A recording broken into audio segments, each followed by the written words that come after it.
to you about growing up in Arkansas. Yeah. Unfortunately, I have only ever driven through it and maybe been in parts of it when I was in the Ozarks when I was little. Um, Okay. but talk to me about growing up in Arkansas. What are some of your favorite things that people might not know about a state that finds itself smack dab in the middle of the country? Yeah. Well, I mean, it's just I think at the heart of any place that we love is the people that live there. And just last night, I was two houses down. I was at my neighbor's Oktoberfest bonfire, and we were having pretzels and bratwurst, and just standing under a tree around a bonfire. And there's kids all running around. It's just like, that's why I love where I live. And Arkansas is just a really sweet place. We're very fortunate in Fort Smith because we have access. We're right on the Oklahoma border. So really, believe it or not, a lot of people consider Fort Smith or think of Fort Smith in terms of Oklahoma. If you want to go to a city, uh, you would just drive over to Tulsa or you'd go down to Dallas for the weekend. Nowadays, Northwest Arkansas is popping, so you can get everything you want up in the Northwest Arkansas area. But just in this small area, we can drive, 30 minutes and be in the foothills of the Ozarks and go do all the camping, all the hiking you want. If you want to do a weekend at the lake, 2 hour drive south, and you're at Lake Washita. And I don't know, people around here love to be outside and they love to do things with family and friends around food and around the fire. And so I think that's about all you can ask for. It sounds like my family would really fit in there because food, bourbon, and bonfire. I think if we need to just put that on a shirt, we actually have family shirts that say safety first because it can get a little bit crazy. But I want to talk to you about music. Yeah. My house was quite the eclectic mashup of Flock of Seagulls, Stevie Nicks, and then my sister was into like death metal, and then little me Okay. was listening to like Reba and Rascal Flats. So you can Nice. imagine it was quite the banging house. And I remember falling in love with the song by the Dixie Chicks called Cold Day in July at a very young age, not knowing what it was about. And Yeah. now listening to it at the ripe old age of 30 and going, why did I have any business listening to this when I was four? So do Yeah. you have a song like that that you remember just really kind of loving when you were little? Um, well, my parents have I mean, I wouldn't call it necessarily eclectic. But I do distinctly remember being on road trips. We go to Colorado. Our family has gone to Colorado for about 50 years to the same place, and just we always go to fly fish and hike. And so on those road trips, the trip is all built around this road trip to get out there. It's about 15-hour drive, and so just in the car you had lots of James Taylor and John Denver. So uh, John Denver's greatest hits that has "Thank God I'm a Country Boy" and "Grandma's Featherbed." That is a Clayton road trip in a nutshell, and then followed along with "Sweet Baby James" and "Fire and Rain" from the James Taylor greatest hits. So I mean, it's just that's that's what my parents love and what they listen to. I really, to be honest, didn't find country music until I was probably a freshman in college or a senior in high school. I did not. My dad hated country music, and just other than like John Denver, James Taylor, who would probably be grouped under country these days. Yeah. I think they And might be. That's like my dad. He only enjoyed Dwight Yoakam. yeah, yeah, yeah. Same. My it's just my dad couldn't get behind the some would say it's I guess cheesy, or like country music has a, a very unique way of I don't know, the stories that country music tells are all different and defined by its decade. So I agree. what we um set apart as like the early Dolly Parton, Johnny Cash, Merle. All, that era has its way of brand. It has its own brand and way of storytelling, and then there's the modern era. Whatever. For some reason, my dad just couldn't get into it, and so our household was very much, he'd be cleaning out the garage, and it was Nora Jones, Jack Johnson, John Mayer, early 2000s singer songwriters. So that's all I knew until I was, uh, you know, playing football in high school, and some of the guys from the rural parts of surrounding Fort Smith were coming in listening to, you know, George Strait and some of the stuff that was on the radio. Those were my first times hearing that ever. So I did have somewhat of my grandfather was a banjo player in a gospel bluegrass band that they would tour to they would tour to like prisons around the region and feed them a barbecue dinner and then play Hey, a I'll go to bluegrass prison show. for that. That sounds wonderful. Yeah. So that's where I learned to play guitar. Was on Friday nights. I'd spend the night at their house, and he would get out the banjo, and Hopefully not at the prison, right? You weren't spending. No. Yeah. I mean, honestly, he did want to. I was never old enough to go, but he definitely wanted me to come at one point. It just never worked out. But yeah, so that was growing up. I mean, it was just kind of very much just your all American middle class, family, spend the night at grandparents' house on a Friday night and sit around, and he taught me G, C, and D on acoustic guitar, just enough so that I could play the chords while he picked the banjo. And that was basically the extent of it till I got to high school. I love it. Yeah. When did the songwriting start? I always love hearing when people first started putting pen to paper, because everybody's story has a different catalyst. You know what I mean? And when I interview, female country music artists, it's, oh, I love Taylor Swift, or, somebody didn't ask me to homecoming, or, sometimes I talk, with male country artists, and it's kind of their own version of that. So for you, what was the catalyst for you to kind of put pen to paper? It was my freshman year of college. I don't know. I had kind of always been the music guy, so to speak. But my senior year of high school, a friend was like, "Hey, please, let's try out and see if we can get chosen to be to sing the graduation song." And we got chosen, and it was my first time. My dad's a pastor, so I had played in front of people growing up, and I was somewhat comfortable, but this was different. It was, first time playing a non-Christian, non-church song in front of a lot of people, and it went off without a hitch. I mean, it was so good. And I just remember, or not that it was so good, it was just we performed, we practiced and performed, and it went well. And it was like the first time that was like, man, this is awesome. And I got the bug. And there was probably 2 weeks left of high school after that night. And when you're a graduating senior, it's like people are just wandering the halls, going to different classrooms. Every school's done, so I was just I just had my guitar at school, and like teachers asked me to bring it after that.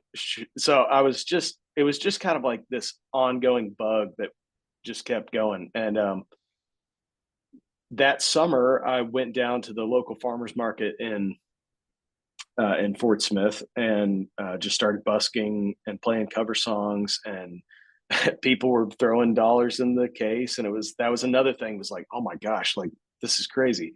But freshman year of college, I show up to music appreciation class, and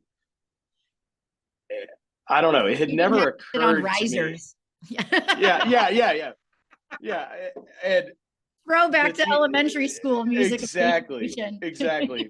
This was definitely just like, a class you just sign up for to get your credits and go on. But I'm sitting there and the teacher is asking, you know, what are your hobbies? What are you into? And there was only one other guy in the room that raised his hand and said, I play guitar and I'm in a band. And I walked with him after class, just was like, hey, man, I think we live in the same building. Would love to, jam sometime.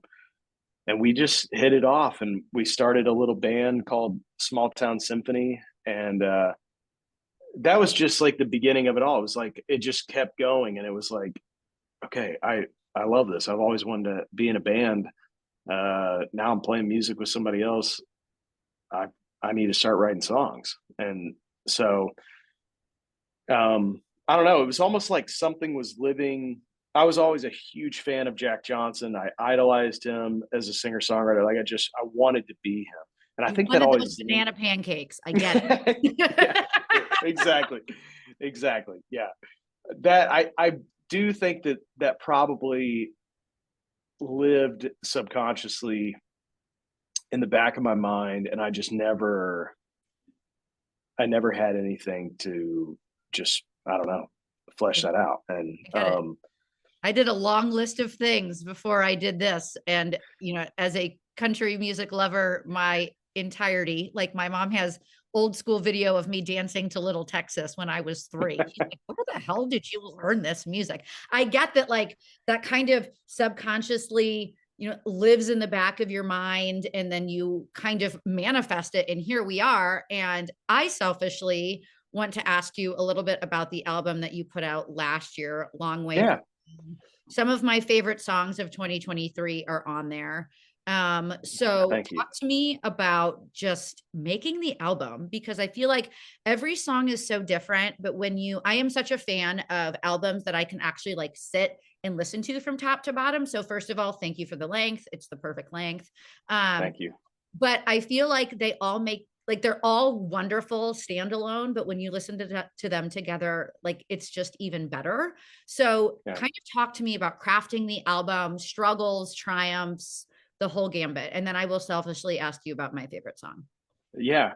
So, I mean, it really was designed that way from the beginning. I had a marker board in my office that had all the songs I had written as a collection up to that point, and then over to the side was a list 1 through 10, and it was just I was constantly moving songs around, trying to decide how it was going to flow. Did there need to be a cover song on it?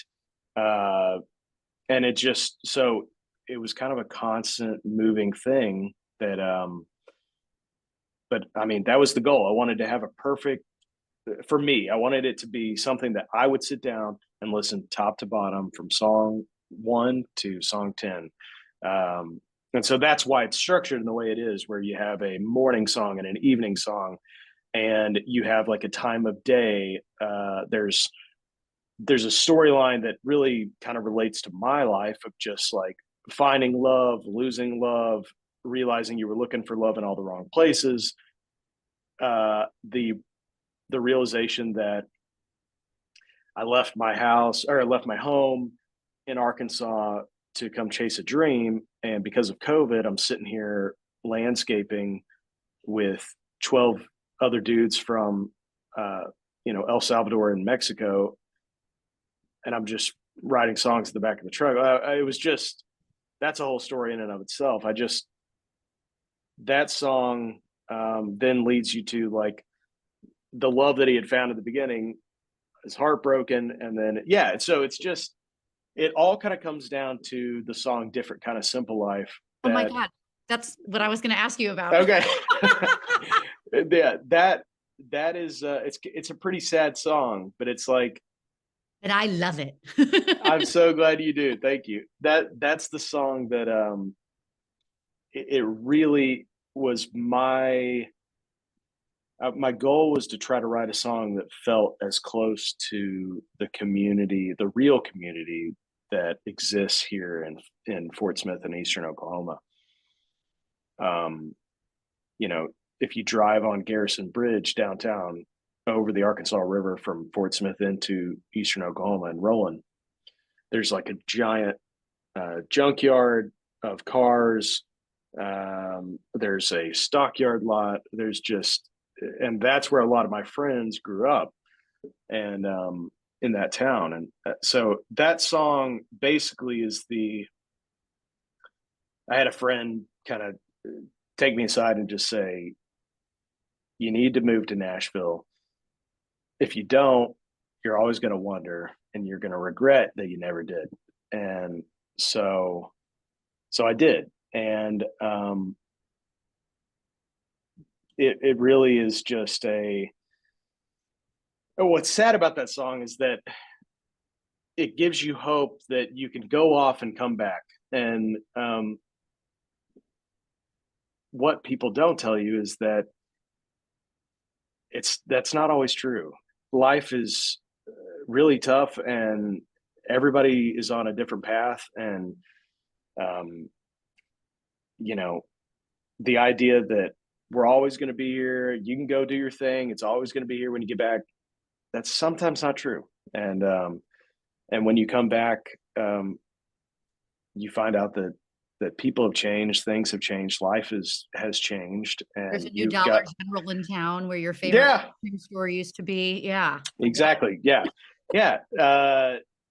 So that's a little bit of like a part two of the song that I haven't written. That's the truth of like, you know, uh, don't look back because we're all going to be here when you get home. Well, uh, you got a lot older, you had a family, you've got kids now, people, people got divorced, they got married, they moved off. It's just life is life. And Life. I love. so yeah, There's your yeah, next but song. I want songwriting credit. Life is life. But I want deal, to ask we can you work some, about yeah, your newest song that's a little bit more upbeat, Dance Another Dance. First of all, I'm obsessed with the cover art. So whoever's thank idea you. that was, like, I want that jacket and I want those flowers. So if you could Okay, help me figure out how to get all that, that would be great. But chat with me about the song and chat with me about the sound. The yeah, first thing that captured me was just the sonics of it. It was something that I, as someone who listens to country music every single day of every single hour, really kind of hadn't heard before. So talk to me why cool. it was so important for you to get the sound right on this one. Yeah, well, so I'll go back and tell you about the cover in a minute, but the sound, you know, Long Way from Home was the album that I made and wrote while I was landscaping during COVID. This new single, which belongs to spoiler alert, it belongs to another album that's coming, is is what happens when you go on the road for over 100 dates with your live band, and you get a lot better at your instrument, and you just, it's a lot of practice. And me and my band, we just, I don't know, we grew a lot as a unit and as a band. And so I went to my team and I just said, hey guys, the sound that we are making out there on the road is really cool, and I want to capture that and share it with people. And so in May of 2023, I locked my band in Sound Emporium in Nashville for 5 days straight, and we recorded this new album. And it basically, the sound you're hearing is just a really well rehearsed rock band of just a bunch of buddies that all met in Nashville and are playing their hearts out. And that's what it is. That's what, what you're going to hear on the upcoming songs. And I love production. I love planning. I love all the things that go into making an album. And so that was my goal with this new album and Dance Another Dance. I was going to try to produce it myself. And so I had my buddy Parker McAnally be the engineer, and we just went in together. And I would show the songs to the band, and then we'd go in and record it, and I'd kind of tell Parker how I wanted it to sound. And we later had Vance Powell mix the album, and he's the one that's mixed all of Chris Stapleton's records. And so, you know, side story, when I first moved to Nashville, I I went to, somebody told me I should go to the NAMM conference to, because there'd be a lot of speakers and people to meet. So I went. This was like weekend one of being in town. And Vance Powell is on stage doing a panel about an album that he had just mixed with Jack White. And I wrote down, like, I took notes, and I was like, I have to work with this guy. This is amazing. And so, yeah, 4 or 5 years later, I'm sitting in his studio and we're mixing my second album. It was like a pinch myself moment. But yeah, that's kind of like what had all those things resulted in the sound you're hearing. And it's not one person, it's a big group effort that made a really cool thing that I'm so excited to share with everybody. But the cover is funny because this is the second time I've ever released this song. And it was originally a lot different, and I took it down I just didn't feel like it really represented me, and I was kind of trying to be somebody I wasn't. But anyway, the cover was shot. When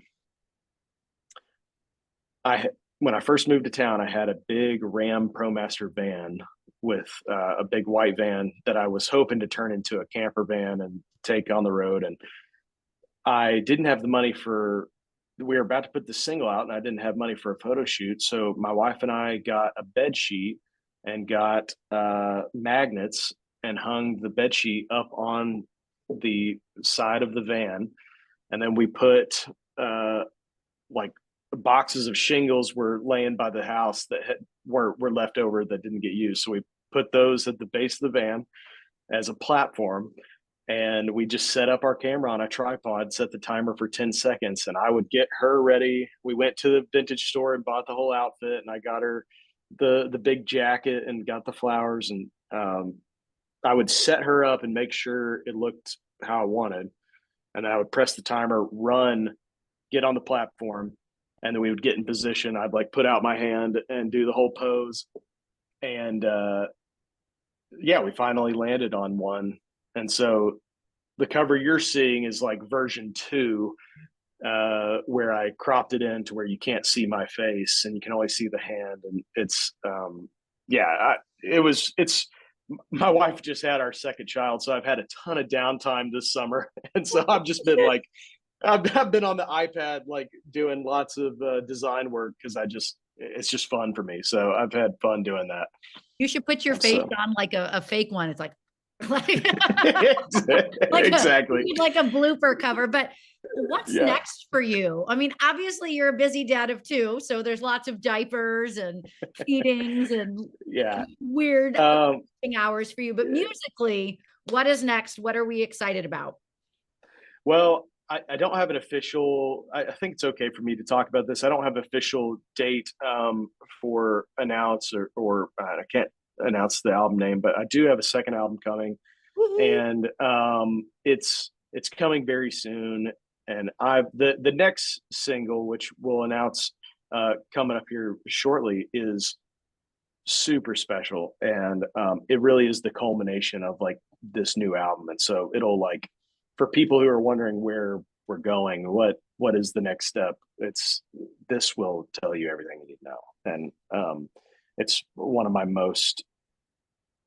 it's a song that I'm most proud of, probably. Just so I think for me, I just signed a record deal with Rounder Records. I'm excited to finish this tour that we're on, the Blue Sky Sundays tour. And my hope is that as the holidays roll in, I can look back. And last December 2023 was a really dark time, and I really almost quit music. I just was ready to kind of hang it up. It's really hard for anybody that's like thinking about getting into it.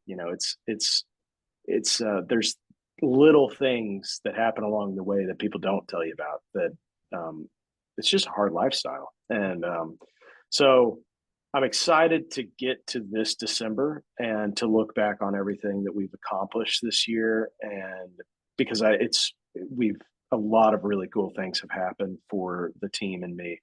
And so I think I'm excited to take a step back and sit down and start writing again. And because I know the third album that I'm already looking forward to planning and getting ready, it's going to be, I've seen what we can do. And I know this next project's going to be even more special. So I don't know. I guess next is just probably more music and probably a couple more kids. I don't know. I love it. I love it. Some more dad jams. I love it. Yeah.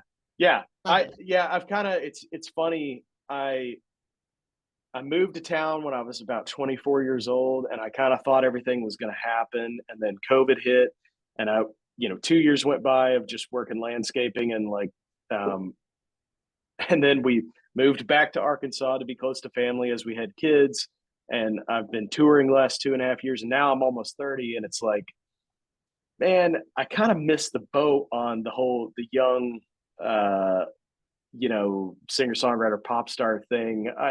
I think I'm just going to lean into I'm going to start leaning into the dad, I don't know, dad jams, as you said. I love it. There's a Dad Jams album up for CMA Album of the Year, so I will leave it at that. There you go. There you go. It's a good place to be. You're listening to